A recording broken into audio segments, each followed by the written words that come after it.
even with thousands of missiles raining down on Dubai, it is still safer to live in than the UK. Do you think the West loves women? What kind of society is it when you can't really walk down certain streets at night? I'm seeing videos of guys going up to Gunna saying, how many likes to get backstage? Did he say what he wants to do backstage? Like, what is it? Welcome back. We've been away, I know, but we had a rebrand. We've got a rebrand. And you might see the name of this podcast channel. And it's gone from the Future Proof podcast to the Scaling Edge podcast to now the Mind Your Business podcast. Why Mind Your Business? Because we want to expand what we're talking about, right? And Mind Your Business has many different meanings. So, mind your business is in your money, your finances, your business, your actual business. And then even just your business in terms of what you're thinking about, your affairs, whatever. So it's got many meanings. And that's what we want to do to this podcast. We want to not just, kind of lock ourselves into just talking about business or AI or marketing. We want to, we're men of culture, right? It's more than business. It's more than business. It's more than exactly business. Exactly. So yeah, we've been away, but we're back, and you might notice we got a bit of a different setting. We're happy to announce, we're very proud to announce that we've opened our own podcast and content studio. We've got to give ourselves a champagne. Really, we should have. Yeah, it's true. I've got some at home, so I'll bring it. Next episode. But yeah, we've opened a podcast studio. It is called The Lodge Studio. It is powered by Scaling Edge. So it's just a business move. It's something that, I was personally thinking about for a long time. Michael wanted to open an office. So I just thought, what if we could find a space that could merge the two? And actually behind all the cameras, we got an office behind there. So I think this year is all about elevation. And this is one big step for us to elevate, crack 7 figures, get to 8 figures. It's not just about money. Obviously, it's mind your business, but money's freedom in this world, isn't it? So yeah, 100. You have to have it. So yeah, man, there's a lot to talk about. There's a lot to do. By the way, don't forget to like, share, subscribe, and follow the new podcast Instagram as well. Sure. But yeah, there's lots to talk about. There's a lot of things that's been happening over the last couple of months. Don't forget as well, they get an hour free. Oh, right? Yeah. If you're in the East London area or London in general, you get 1 hour free if you book. I'll put the link in the description. So 1 hour free. You can come use all the space, all the 4K cameras, cinema line cameras, £100, £100+ microphones, all yours. So yeah, man, there's a lot that's been happening in the world. A lot of crazy stuff going on, man. So before the world, what's on your mind? What's going on with you? Obviously, I've got a fight coming. So for me, my time has just been training, work, a lot of traveling. You're trying to skip past it. You're not just any fight. You're fighting. For those who don't know, and most of you will know. See, Javen was on Love Is Blind. Right? I was, and he's gonna be fighting someone else from Love Is Blind, right? Yeah. So I'm fighting Kyle from Love Is Blind, the one who divorced Sarova after 3 months. Yeah, the one who divorced Sarova after 3 months. Yeah, so me and him having a fight. He called me out. Well, he didn't. He asked me for a fight. I declined the first time because we was in Dubai at the time. Okay. Yeah. Then he asked me again. I was a bit offended when he asked me the second time. I'm like, why do you really want to fight? You sure you want to fight me? So my job now is to make him regret ever asking me, innit? That's really what it is. So yeah, I'm happy that you're fighting him as well because not to talk. I'm not going to talk too much about Love Is Blind on this episode, but you got a lot of slack about intentions, about maybe you didn't come in there actually looking for love or to get married, and I watched it, and brethren's aside, I said I watched it just as an individual, objectively, and I'm thinking, well, hold on here, like this is a real thing. Marriage is a big thing. People take their time. People think about that, and you did the honourable thing of not marrying when you're not sure or not over promising and breaking someone's heart to the highest level versus somebody and some people who fully went with the ride for whatever their reasons was, TV, fame, whatever, and divorced within 2-3 months. Like, listen, you gotta knock him out for that one. But yeah, I'm just saying, innit? It's all love though. I'm just saying my opinion. Man. I think it's a bit scummy, but Yeah, well, I'm pretty confident that he's not going to make it to the 5th round, innit? I'm willing to put money on it. That's how confident I am. So So we're gonna make it happen, man. How about yourself, though, bro? What's been on your mind? You know what? I think the things that have been on my mind is, getting this podcast and this office done. That took a big chunk out of time and energy, but it was a good investment. Being here, the productivity that I'm feeling, I just feel very productive in this space anyway. And then other things that's going on with the world that we're going to talk about today anyway. So I'm good, man. Overall, I'm feeling good. Ready to really, like you said, just hit some major goals of scaling edge, just scale, help a lot of people, build a team onshore. I'm looking forward to that. And yeah, man, just hit these goals. You're traveling soon, man. Yeah, man. I'm traveling soon. I won't say where yet because, kind of keeping it under wraps, but traveling soon. And I've got quite a few trips, though. I've got this one that's coming up. Then I've got Houston. And then I've got Nigeria. You're going to Nigeria? As soon as I get back from Houston. Yeah, so. That's going to be a movie. And we got to go to Dubai soon as well, man. Yeah. Again, everything that's going on. That's a healthy transition, bro. Yeah? That's a healthy transition because Dubai. What are your thoughts on what's happening right now, man? Boy, so Dubai. I'm going to be on record saying, because I am on record saying that Dubai is like a second home to me. Yeah, I got love for Dubai. I've got family in Dubai, and it was one of my first actual trips that I proper went on as an adult, to be fair, on my own, funny enough. Probably it's got to be 6 years ago, first time I went there. And just, over going there, probably been there 7 times. We've been there quite a few times. And that abundance feeling that you get from being in Dubai, that peace, that anything's possible mentality that just goes through your veins is when you get in there and you interact with people. It's just a beautiful thing. There's no place like it on earth. And look, there's so many beautiful places on earth. You got Thailand, you got South America, you got all of this, right? But Dubai, for when it comes to dream chasing and that abundance, is unmatched.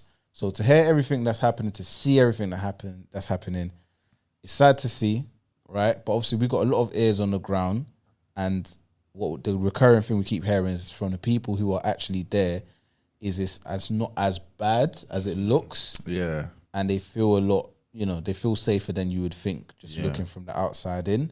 I do think that the powers that be are trying to F it up on purpose because they don't like the fact that Dubai is this haven of a good place that everyone wants to go. The amount of people just leaving UK to go. That's why so many people are happy to see it. Go down the drain. What's your go. I think that since the news, obviously Dubai has kind of, not for good, but I think it's lost its aura of safety. Because, we talk about going to Dubai, I would say things like I can leave my laptop in the car, and it still has that element of safety because it's not crime within the country. Yep. So, but it has lost that aura of okay, you can go here, it's the perfect world, nothing's going wrong. Boom, boom, boom. So there is that side of it. But I think if you had plans and intentions of leaving the UK to go there anyway, I don't think that this should deter you from doing it. I think maybe it might delay your plans a little bit. You want to see how things play out. Hopefully it dies down, and it will die down eventually. Yeah. So I just think, I think it's lost a bit of its glamour. A lot of people have left. A lot of families have left temporarily to go back, blah, blah, blah. I've seen Dubai people have come back to. Yeah, temporarily. I've seen a lot of people talk about, I'm just going to stay here for a little bit, go back. Obviously all the flight issues as well. People couldn't even go back if they wanted to. Yeah. But yeah, man, I think Dubai will they'll get through it, man. It's not going to be forever. Yeah. The war isn't going to last forever. It will be over at some point, and things will stabilize. It's just, will it recover? I think so. I think it will. Yeah. The real estate market will recover. The economy will recover. So I don't think it's not the end of the world, isn't it? It's not the end of the world. What I would say on it, is I'm gonna drop a bombshell. No pun intended, actually. That's not great, but I'm going to drop a bombshell on the whole Dubai safety argument, because even with thousands of missiles, raining down on Dubai, it is still safer to live in than the UK.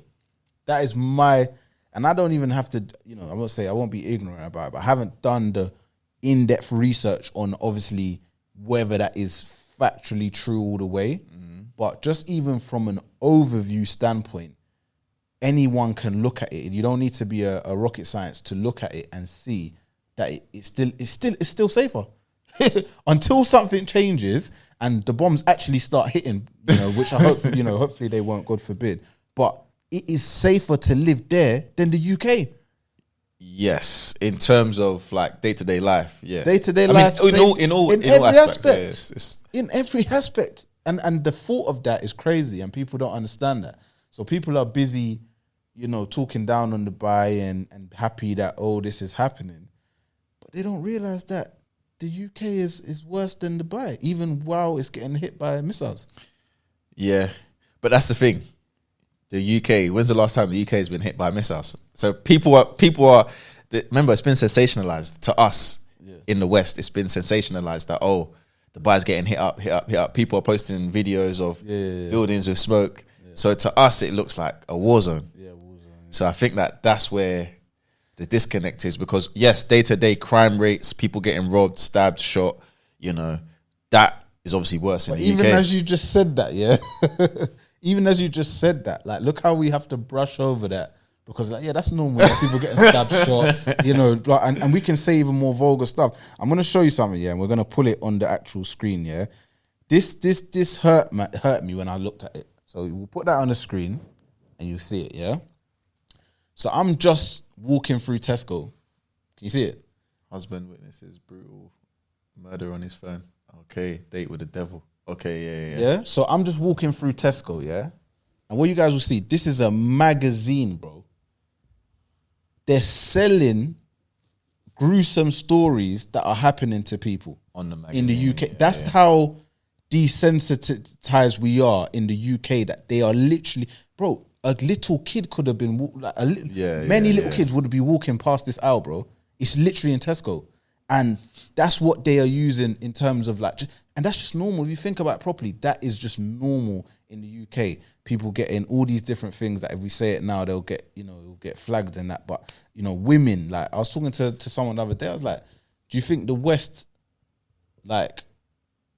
loves women? do you think it cares about women enough? I think that the West have built a society in which they've made women feel as if they are loved. But are they? But are they truly loved is another question. But they've built a society that makes them feel as if they are loved, and that they're the driving force. It looks like that. It looks that way. But you have to ask yourself, for any woman watching this, is that what kind of society is it when you can't really walk down certain streets at night, right? Really and truly. Yeah, and in Dubai you can do if that. You're attractive. There you go.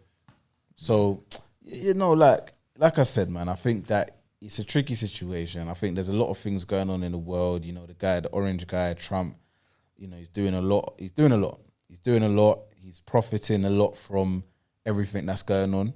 I always say to people, the day he came into office, he dropped a meme coin. You can't make this shit up.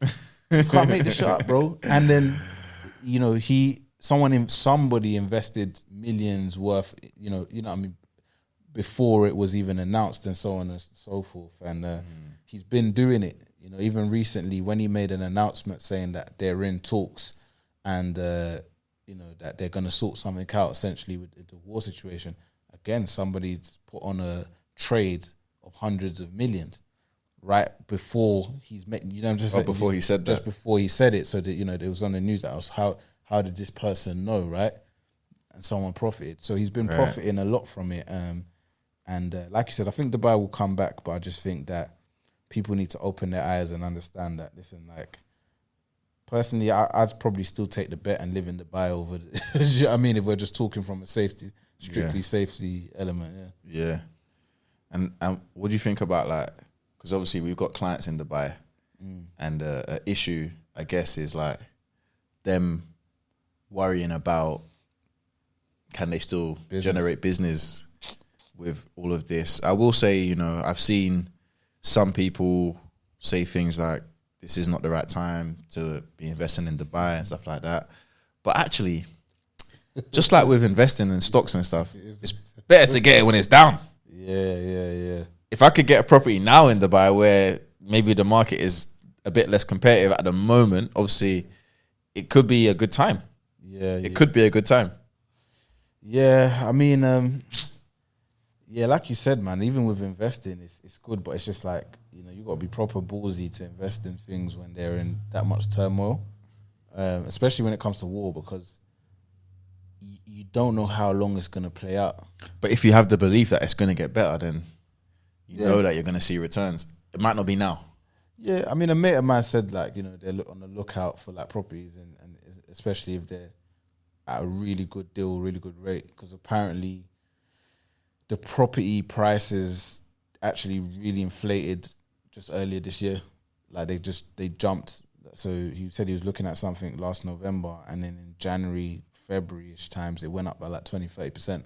Okay. So it's kind of like the market's almost just restabilizing. It's at that point right now. Because of this, yeah. And if it continues a bit longer, then, you know, that's when probably the deals are really gonna come through. Yeah. I think everyone's in that stage of just really kind of wait, like, oh, when's it gonna end? When's it gonna end? And then you know that it's gonna fly back up. You know?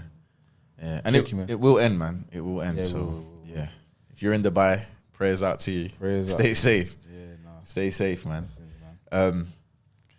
So yeah, the next thing really, AI continuing to take over the world.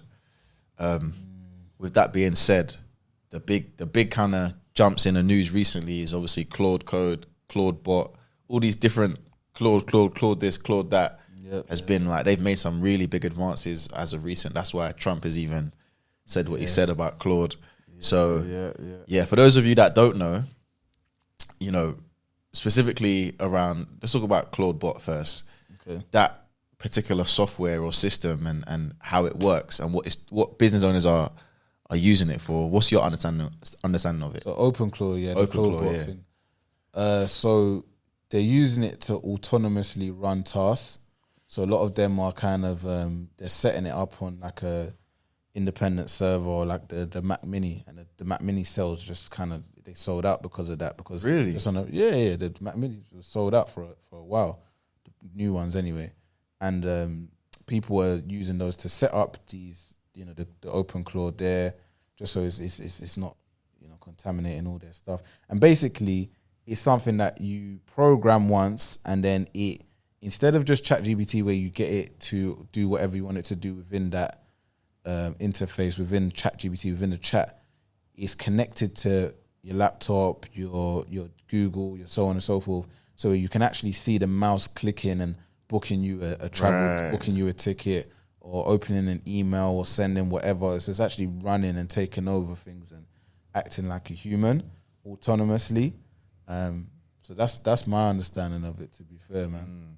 Yeah. So, but I'm still like, how autonomous is it though, is the question. I've seen a lot of YouTube videos now at this stage, but there's still an element of the computer has to be on, which is like at all times. So it's like, well, if the computer's on, I could probably do it myself. Yeah. Do you know what I'm trying to say to you? Yeah. And then it's got to load, right? It takes time. You got tokens as well. It takes quite a lot of tokens. Yeah. So it's still, it was a big hype, but I think what it's doing is it's creating such an appetite for people and business owners to want something that just works like that. So they're speeding it up, because where OpenClaw released that and done it, Anthropic were like, wow, like, let's do ours. We got to do ours now. We got to drop something. So it's kind of, all these companies are pushing each other to bring out better stuff and more autonomous things. Because that's why Claude Code is now. That's the, you know, Claude that's Code is basically the competitor. Exactly. And like Claude Code, they've got the like reoccurring schedules, so you can like actually schedule those autonomous tasks to happen every week. Regularly. It can build things. I've used it to build a few things now. Yeah. So what do you think of it though? What do you think about the whole Claude Bot, the autonomous AI stuff? Where do you think it's taking us? I think that I don't think business owners should actually waste too much time on it. Okay. I think you should be delegating that type of stuff, like, because you can just end up going down a rabbit hole. And unless you are a developer or a technical person, you don't actually need to know how to use it. You just need to be able to see how it could benefit you, so you can make more money, so you can help, and then you can delegate for someone to learn it and use it. And there are people that are like deep into it. There are AI technicians. So I think it's beneficial. I still think there's more to it, like playing around with it. Obviously, we haven't unlocked every aspect of it, so I don't think we're using it to its greatest potential as a team. But I am actively building right the main thing, which is essentially a knowledge base, because everyone's talking about Claude Code for Claude for Business, you know, AI, whatever. But a while ago, what I realized from watching like certain videos is that the real, Hormozy says this as well, that is the real winner is actually your data. So it's like you don't need to become an AI business, you become a data business, right? So all the data traditionally that a business has, like about customers, about, you know, what you're charging, sales, your way of doing things, service, your delivery, it's all typically just been on a local computer or desktop and in the minds of your employees and so on and so forth, right? Whereas if you can create that database and connect it to AI, then what happens is that's when you can actually get things to be done autonomously. Right. That's when you can get things can be understood before they've even happened. That's when you don't have to really crack your head on, oh, what should I do with this? What should we do with sales? What should we do with marketing? Because the AI's got access to all the knowledge of the world, and now it has all the knowledge of your business in your specific scenarios as well, you know, and live data. So that's what we're building, is that live database that has, you know, as soon as we get off a sales call with a person, that transcript of that call goes into that database. Now our AI assistant knows how that call just went. What's the latest pain point that people are talking about? Or you understand what I'm trying to say to you? And then, not to get too technical for anybody, the database is connected to a chatbot, which is wherever you want to put it. For us, it will be Slack, because that's where we use the most, right? But for you, as any other business owner, it could be WhatsApp, it can be Telegram. So now you can chat to all the knowledge of your business, right? Mixed with all the knowledge of the world. And you can have a conversation with that, right?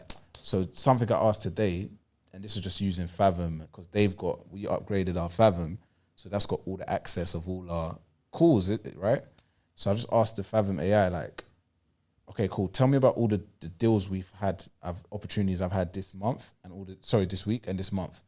And then it's just listed, so you had a call with this person, you had a call with that, this person said this, and I could just have conversations like that. And I said, you know, this call that I had with this woman, let's call her Joanne, for example, what was the main pain point, or what was the main thing that she was saying regarding blah, blah, blah, and it was able to just tell me like that. So, powerful use cases, man.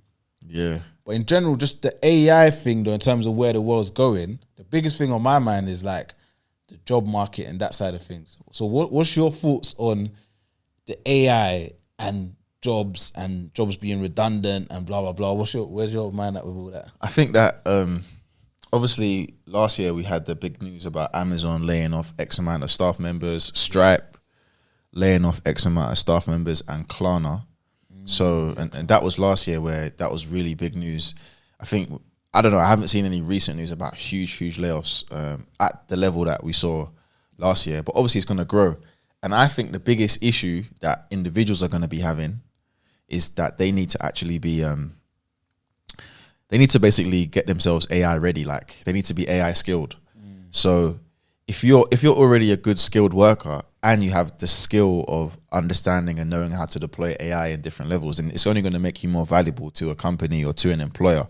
Yeah. I think now most employers, even us, like, we ask someone, hey, do you use AI? Yeah, exactly. So, and and we're not a corporate enterprise level business. So I can only imagine that as part of their screening and questioning is like, you know, are you using AI? Do you know how to use it? Are you at least up on it? Yeah. So I think someone that's entering the job market, they actually need, it's not something that they can wait on. They need to be able to utilize AI. They need to learn about it. Yeah. I still think we're not very far, but I think we're not quite where it's taking jobs. I think it's helping workers become more efficient if they know how to use it ethically and efficiently. But I still think there's certain elements where humans are always needed, man. Because like, think about customer service, man. Customer service with AI is still crap. It's still crap to me. It's still crap. It's not good. Like, Is it crap? it's crap, bro. It's crap. But is it crap or people aren't really using it? No, it's crap. Because most man. most customer service is AI now. Like what type? Like the bank. Let's say you need to something done in the bank. Yeah, you use the chatbot on the bank, and then you have to complain to them. Then they get you a human advisor.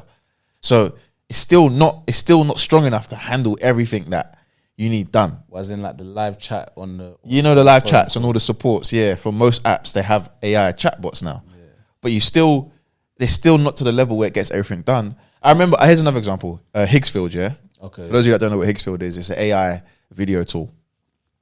Bro, our payment stopped, and I'm trying to talk to them. There's no human interaction. They said, "Oh, we're gonna elevate this to a human." A week goes by, no email from a human. So I message again. Oh, we're gonna elevate this to a human. A week goes by again. No. Luckily, I found that they have like a community Discord, and I was able to message a human and get our money back and get them to give us another month.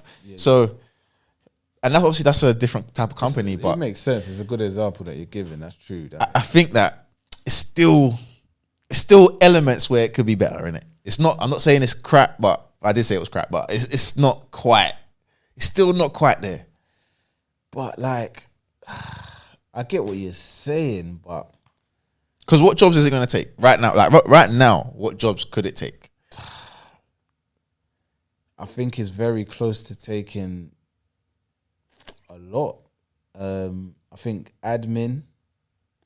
I think if you're doing any type of admin, I think I was watching a video about data engineers and data scientists and stuff like that. Data analysts. It was saying that data analysts aren't going to be that whole role is going to be kind of redundant in a second. It will affect every role. Yeah, it will affect every role, bro. And what happens is that like where there might have been like a 5-person team, that 5-person team will turn to a 1-person team. Because I agree with you. There's always going to be someone needed to man the AI, but unless I think there's 2 directions it can go. One is that these people start putting in the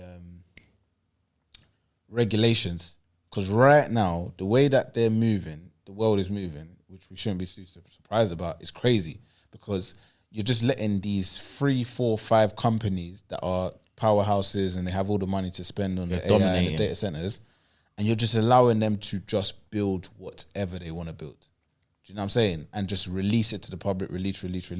There's no thinking about what is this going to do to the job force? What is this going to do here? What's the safety implications?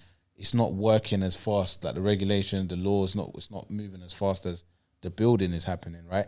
And I was looking at something like, these people have hundreds of millions to throw away. Like literally, imagine have hundreds of millions to throw away.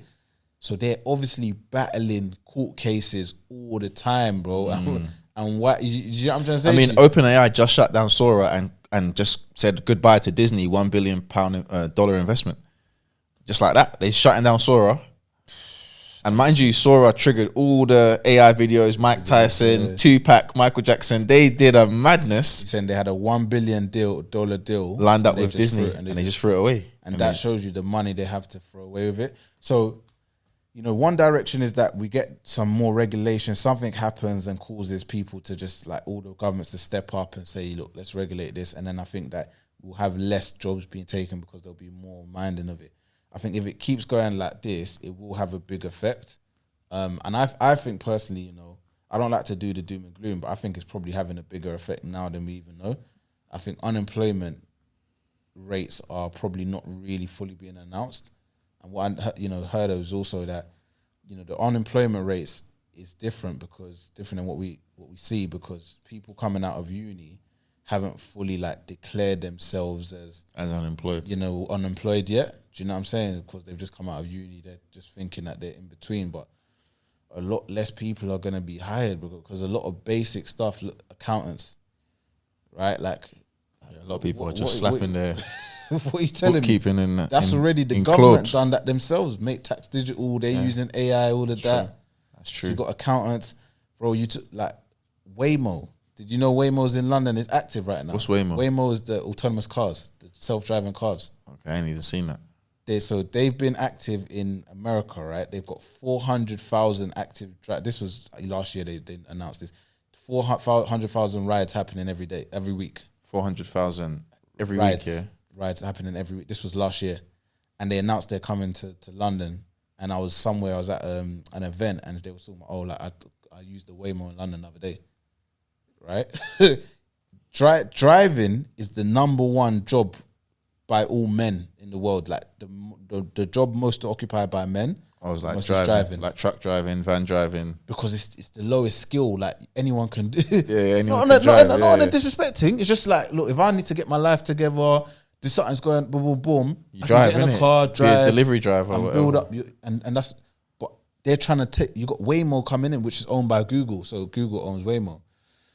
So I'll be honest with you, bro. I think it is happening a lot, but I think a lot of it is being silenced. I'll be honest with you. A lot of it's being silenced, and the only way around it is if you get some big regulation that comes in and puts a stop to certain things. Yeah. Well, I don't think regulation's coming yet, man. I think they're letting them run free. They're letting them run free. But to change the speed a little bit, talking of speed, I see everyone doing a little 5K the other day. Calm it down a bit, yeah. Get the business talk out of the way. Let's talk. I see everyone doing a little 5K the other day, and I was seeing some treacherous behavior by men. By men. I don't know what's going on with the generation, man, but I'm seeing videos of men going up to Gunna. Yeah. For those of you that don't know, Gunna basically, he's in the UK right now. Is he on tour? He's on tour, right? He's on tour, yeah. He's on tour, and as part of his tour, he does a run club. He'll do a run 5K or whatever with the people. Yeah. He came to London. He was charging 50 quid to do this run. Yeah, 20 to 50 apparently. Yeah, 50 quid to do the run. Let's just call it 50 because I'm seeing bare people say 50 innit. So he charged 50 quid to do the run. Yeah, I need to look into this and right now, man. The backlash from all the men's behavior at this run, I think is warranted. I'm seeing videos of guys going up to Gunna saying, how many likes to get backstage? Bro, what is going on? How many likes to get backstage? Seeing people begging him for this and that, you know, glazing him differently. Yeah. Like, and then you know what? I didn't really buy into it too much. I don't know any of Gunna's music. So I'm not really like a big Gunna fan in it. But I saw the Shade Barrow post first. That's actually what I saw first, where they were saying a lot of people are giving backlash to the men, like men behavior. As well, yeah. And then I saw another video where this guy was basically defending himself, and he was saying that was in his car. No, he wasn't. This is the guy that talked about the likes, saying, "Oh, he was he was saying, he was basically saying that, you know, I did ask Gunna, I did say, you know, how many likes to go backstage, but guys, you don't understand. In life, you only get one shot." Or something like that. So he was basically defending himself, and it was like, did he get to go backstage? No. Okay. He's like, as a content creator, you know, you got to take a chance. I actually could have asked him any other questions. He's just like, I did jump the gun. I shouldn't have went straight in with that question, but I just thought, let me take my chance. Something like that. Yeah, okay. And I hear all of that. By the end of the day, bro, he's a human being just like me and you, bro. If I cut him, he bleeds, innit? And I'm not saying that as a boastful or prideful person, but I can't be doing all that, bro. Like, okay. That to me is, and I don't know if that's just normal now. If that's what people do now, but yeah. So he's asked Gunna. He said, "How many likes if I can go backstage?" But then, so what did he say? What he wants to do backstage? Like, what is it? I'm trying to understand. Like, I don't know, bro. I don't know. Okay. But then the whole. What do you think? Because some people are saying about, what you're spending £50 to see Gunna. Like, what do you think of that, to run and stuff like that? I mean, you can run for free, bro. So why am I paying £50 to run? Like, it was outside, no? Yeah, it was outside. Yeah. So what if you just pulled up and started running alongside them without paying? I think what they've done, they've obviously used the park. And they've obviously locked off the park. Oh, they've locked off the park. Yeah. So this is their park now, and they're just doing. My thing is, and apparently, just to let you know, because I'm on the actual official website. Why is there an entry fee? The Wanna Run Club is raising money for Gunna's Great Giveaway, a non-profit organisation started to provide tangible resources to families and the community of Atlanta, Georgia. So, Okay. Obviously, So obviously Atlanta. This is we're in London, bro. So he's even using you lot to help the ghettos back in Atlanta. Some of you lot, we got West Africans, we got Jamaicans, we got people back home that need that 50 quid more than Ghana does, bro. bro. Yeah, So it's true. I don't know, man. I saw a lot of videos of people saying, "Oh, this is why London is bad vibes. People can't spend £50 and enjoy themselves without being criticised." And I hear that, and I understand that. Yeah, but I don't think criticising that makes London bad vibes. I think it's a fair criticism. Like spending £50 to run with a rapper, that ain't your brother, bro. It's not like your best friend or something. I don't see the logic in it. But I'm gonna rebuttal a little bit. Why? I'm gonna How? rebuttal a little bit. Listen, I think it's just the case that man don't really. We're not Gunna's fans. Okay. We're not Gunna fans, bro. Like, let's be real. But if it was like, hold on though, before you continue, who are you a fan of? Who are you a fan of? So I'm a bit funny where I don't really class myself a fan of anybody. But don't do the pride thing, bro. Don't do the pride thing. That's just my thing. I'm a supporter. Okay. It's semantics, but I'm a supporter of. Those are people, bro. Larry June. Okay. Dave East. Obviously Nipsey Hussle, RIP, Jay-Z, Nas. Like, those are people. So if they did a run club, are you dropping a pinky? Yeah.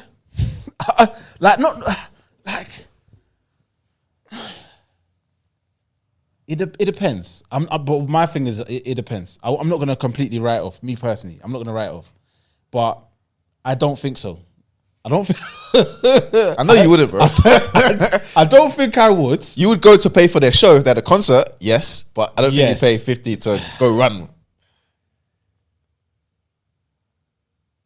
Nah, you know what? I wouldn't. But I think what my thing is that maybe that's just pride, though. Like the fact that and it's good. Like, look, men must have pride as well. You get what I'm saying? There's nothing wrong with a bit of pride. As a man, you should be proud, innit? I agree. But yeah, I don't look at it as like, I don't fault the man who does do it. But even if I was in a place where I would do it, I think I would do it from a place of there'll be more of an intention behind it. There'll be more either a business move or there'll be more of a reason for it. And I don't know if I would just do the run element of it. I wouldn't. Maybe if it was like for example, 19 Keys. You know about 19 Keys, yeah? Yeah. He's like thought leader guy, speaks, activist, da. So he had an event in London, which I didn't know he had an event. I remember because someone that we know went to meet him. Boom. Yeah. I would have paid to go to that event, Right? Because I know he's going to be talking knowledge, and I know that there's a chance to talk. There's network. There was a networking opportunity there. That element of it. So I think actually, to be honest with you, I think I wouldn't do it on a run club vibe because I think it's the same kind of vibe of like the normal run clubs, which is like a lot of people go there for the social element, and it's like man's not paying £50 to go and just quick socialize and da. But yeah, it's a personal choice, man. I don't know, man. Yeah. I ain't ever doing that, bro. The most I would do is if he held like a football tournament and you had to pay team entry. Yeah, but that's what I'm saying. I would do something like that. No, but what I'm saying is that for the runners, that's their football tournament. Bro, there's people that haven't run that went. I guarantee there's people that don't run there that you went. go. So I'm not saying everybody that was there, it made sense for them to pay the £50. Some of them there would just, and the bigger problem that you're obviously discussing is the man that are too. Is it beggy? What's the word to say? They're too keen, but I don't know the word. They're like over enthusiastic. It's too much for man, innit? It's too much for another There's man. no decorum there, bro. There you go. You know, if you're someone, you're a runner, you do all the time, and you've got a lot of run content. Yeah, go there. That makes sense, man. You already got the run content. Yeah, it's fitting. You want to be there. You're going to see other clubs owners. You might get some chance to do whatever. But 100%. I don't know, man. Yeah, I don't know, man. And I think, have you watched the Manosphere thing yet? I was gonna ask you about this today. That's crazy. I was gonna ask you about. I haven't watched it, so I watched like the first 25 minutes. What's it about? So it's basically about. Obviously, you got all the red pill guys. So, but I don't really know what that means. So red pill. Obviously, you know in Matrix, you got the blue pill and the red pill. Yeah. The idea that if you follow a red pill ideology is basically you believe that you basically have escaped the Matrix and you understand. You're like conscious of all the things that happen in society, and you think that you're kind of, it's a different version of woke, I guess. Okay. And you're kind of recognizing that the system is out to get us. Okay. Yeah. You have that belief, but then also they have more extreme beliefs around women. Okay. So, you know, a lot of them, not all of them though, but a lot of them will say things like, you know, I can have multiple wives, or, you know, I can have multiple wives, but my girl can't have multiple men, or, you know, women shouldn't vote, or they like view women as second class citizens. Not all of them, but that's kind of what the ones that get the most views and likes probably. So the guy, Louis Theroux, he's obviously a well-known documentary guy, right? I know that, yeah, I've seen that guy. He's done loads of documentaries. He basically was doing like a deep dive into the manosphere. The manosphere is basically, I guess, a subset of red pill ideology. And that's where it's more extreme, where they're talking about different things about women and da-da-da-da-da. And are they a group or like... No, it's like a genre, I guess. It's like a... Yeah, so... He basically interviewed some of the top guys. He couldn't get Andrew Tate, but he got some of the other top guys that are known in that space. Yeah, so the whole documentary is about him. I wouldn't say he exposes them, but I watched about 25 minutes and I just thought this is crap. But I would say that he highlighted maybe how flawed they are. Their thought processes. Yeah, how flawed everything is. And even more interestingly, is like, how they managed to gain such popularity amongst young men is clearly an indication that there is something wrong with young men right now. Because if they're following all these guys that are saying all these mad things about women and all that kind of stuff, but people still love them, then there must be something wrong that's happening with the young men. They're implanting some seeds. Yeah. It's kind of like the that movie that was on Netflix with what's this guy's name again? You remember the movie, the UK thing, man? And it had my man from Top Boy in it. Actually, yes, exactly. Yeah. Exactly. What's that thing called again? I can't remember. I'll find it now. Adolescence. That's yes, the one. Exactly. So that's actually... That's based on it's why the same type of thing. Yeah, so like a kid like that would be someone that is interested in the manosphere, red pill content. Yeah. So... Obviously, I only watched 25 minutes. Actually, the reason I even brought it up though is because I'm linking it back to the Gunna thing. Yeah. What I was gonna say is that essentially, this is why people think though that there's an issue with men, bro, because the way that men are moving around another man, people will look at that and be like, okay, this isn't manly or this isn't masculine. And in the red pill and the manosphere kind of ideology, I would say they have like an extreme belief on what hyper masculinity is, or what being a man is, you know. So they would probably look sort of like how I guess I'm looking down on how the men are interacting with Gunna. But they would have more extreme ways of looking at them. Yeah, but saying that like in a negative light. So similar, but just even more so. Yeah. Okay. Yeah, but then they would probably say that the way that these men are idolizing another man is a symptom of what is wrong with society.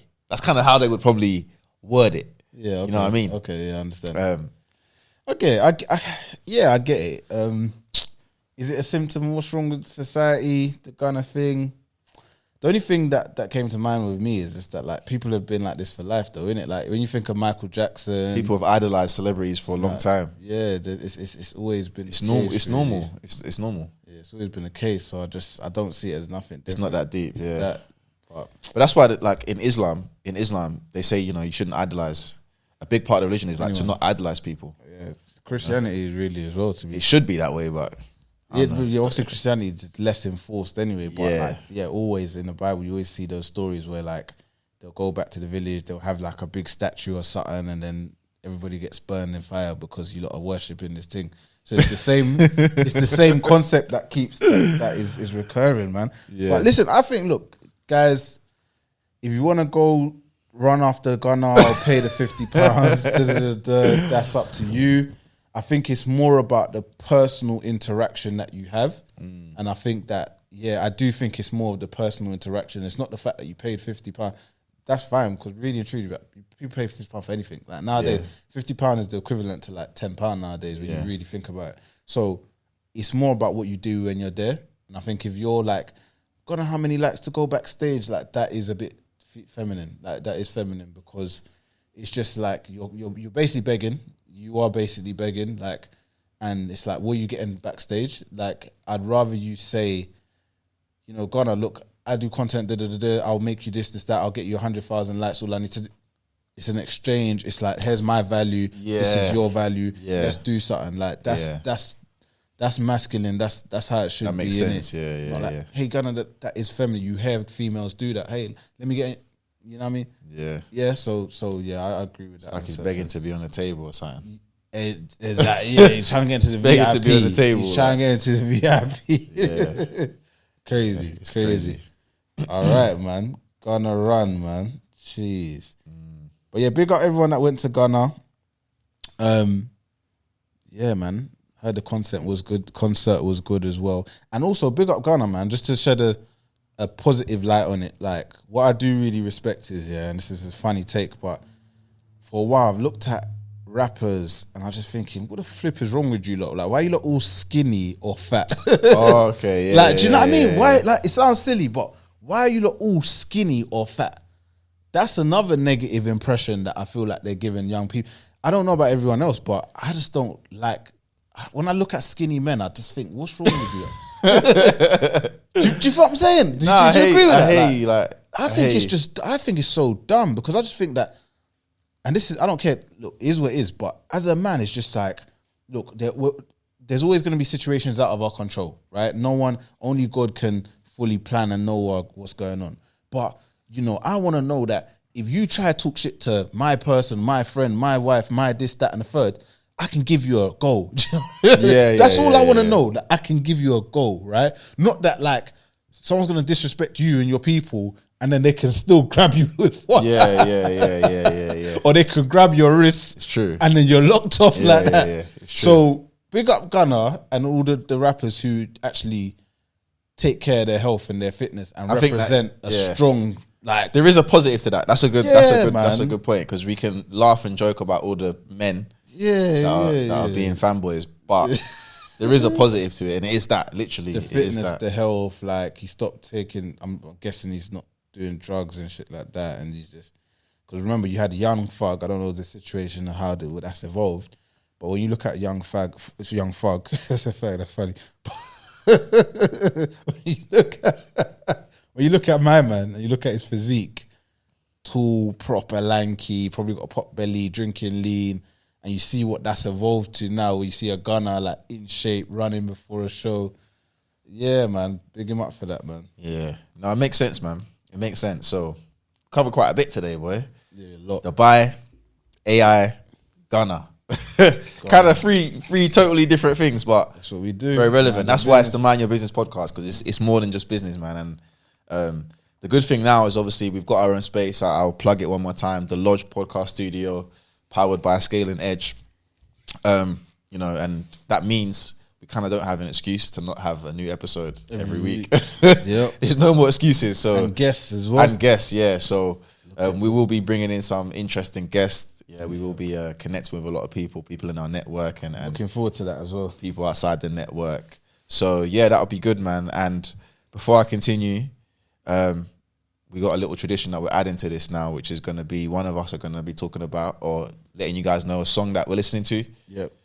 And then someone else will be the other guest, the other host. If we have a guest, then the guest will be having their input, but the other host will be giving you guys some gems on either something educational that we're doing or listening to or getting involved in at the minute. So I'm going to ask you, what's the top song on the playlist right now for you?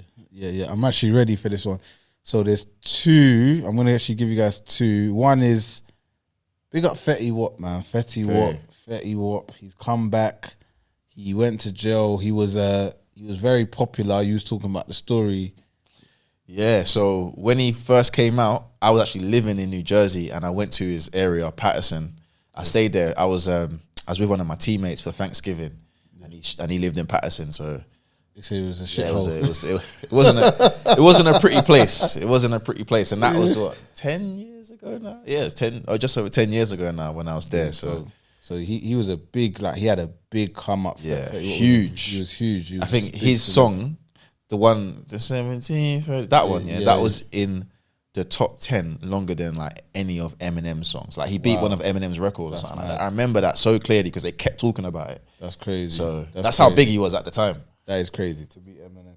So yeah, I'm listening to a song off his new album called I Remember. I like that a lot, man. And he's back. He's making a comeback. Clear Mind. And then also Larry June, Uncle Larry. He's got a new song, Still Calculating. I'm listening to a lot of Larry June recently. So those are my two. Okay, yeah, man. What about yourself? So as another tradition, give us some educational stuff, man. Give me what you reading, watching. I ain't gonna lie to you, because of the fight, there's nothing educational happening. The only education is like I've been watching fight content. Like I've been watching sparring videos. Yeah. I've been watching professional sparring. Give us an educational piece on fighting, then, bro. You know what? There's a YouTube channel that this guy. Let's see this. He does like breakdowns in it. Let me see if I can get it out real quick. Yeah, that would be good. I like that type of content. He basically does breakdowns of professional fights. So let's say Tyson Fury versus Usyk, yeah? Okay. He does, let me see. I need to get the guy's channel because it is a good channel. Technical breakdown, yeah? So let me see. Check that out. If this is up before the fight, I'm sure there'll be a stream somewhere. Is it going to be live stream? Yeah, it'll be streamed. It will be streamed. I'm going to be watching that. Okay, so the guy's YouTube channel is called Skiller Boxing. He's got nearly 300,000 subscribers, yeah? But Skiller as in SKILLR. Okay. Right. And he does these very deep breakdowns on like different boxing styles. Okay. It's deep. It's good. It's good. So this is like a voiceover he does, yeah? He does a voiceover, exactly. And then he'll play it. He'll stop it. So in terms of education, that's one of the things. And then the other one is like, there's a gym in you're going to Houston. There's a gym in Houston or Texas. Yeah. Texas sparring. Basically, there's these like raw videos of like, these guys in a boxing gym sparring. So there's a few of them. Okay. There's one of them called For the Count Boxing, where they have like amateurs and pros, and it's like raw sparring. Like, you know them. I don't know if you've ever seen them old school videos of like Mayweather and Javante Davis and that. Them kind of old vibes, where it's like just as many rounds. It's not as I've raw seen as the one with Davis and Haney. Yeah, I've seen that. Yeah, but it's kind of similar to that, but like high quality. Okay, and it's different rounds. It is good. They do some in Philly. So like this one, best sparring in Philly, OTX, Philly vlog. Okay. And it's like high quality video, high production. But you get to watch these guys sparring, innit? So okay. I like to just watch the sparring because I like to see what people do, innit? Like, and things that I can pick up and try. Because that's what sparring's for, man. That's what sparring's for. That's a good one, to be fair. So it's different. It's not business, or I guess it's self-development in a way. But obviously, because of the fight, that's kind of where my spare time is going towards. And obviously, also, actually, I'm lying. There's one other business thing. And it's actually a guy. It's a guy that runs a podcast studio. Okay. And his YouTube channel is actually called The Podcast Business. This is the guy you told me about. Yes. I need to start watching that as well. The Podcast Business channel. Something like that. Start watching that as well. So he basically, it's called The Studio Business. So he basically makes videos about how to build and grow your podcast studio. Okay. Like different strategies. That's a gem there, though. People can't sleep on this. That like, even though we are marketers, we've been in the online space for a while. Like, if we want to learn something, like, we go YouTube it. And I think it's such a great thing about, there's a lot of doom and gloom with AI and everything and technology, but it's like the amount of opportunity for success. We just have to dwell on that because it's never been this on our plates. You want to get better at fighting. The first bit of fight knowledge I've ever learned was from YouTube before I even went to for boxing anyway. It was like, I remember Mike Rashid. Was it Mike Rashid? Yeah. He had some boxing videos, like other people. So that's he's always kind of been on that as well. Like. Yeah. So like YouTube is powerful, man. Like, you can learn anything. You can learn how to flip and start a podcast and how to make it profitable from YouTube. Literally. And funnily enough, you mentioned about we've got to start running ads, and that the guy on the thing, he's like, he wished that he run ads sooner. Because he was like, he did it organic first. He was doing outreach. So he did like leaflets. He was talking about the mistakes he made. So it's like, he did leaflets, he did word of mouth, and he did like cold outreach. And he was like, obviously once he got a few big clients, it was kind of easy. But he said he wished he was running ads just from the get-go. He said he should have just did like $500 in ads from the get-go. Yeah. That's how he gets consistent bookings. And then obviously you got the regular guest. Boom. So it makes sense, man. It makes sense. But with that being said, guys, so, we got the music, listen to some Fetty Wap, we got the boxing, Larry June. And and obviously the Studio Business Podcast. And also that, like Michael said, that should encourage you to go do some research and anything that you want to find out more about and learn about, because the YouTube University is there for you. So with all of that being said, don't forget to like, share, subscribe. Mind Your Business Podcast. We are back, and yeah, we're going to be taking this to another level, way more consistent episodes every week. It's going to be fun, and we don't have an excuse because we literally could just walk through the next door and record when we want to. So with that being said, please don't forget to like. It does help. I know I don't like to beg, but I don't want to be like them Gunna, man. How many likes to go backstage? But yeah, please like, share, subscribe. Come on.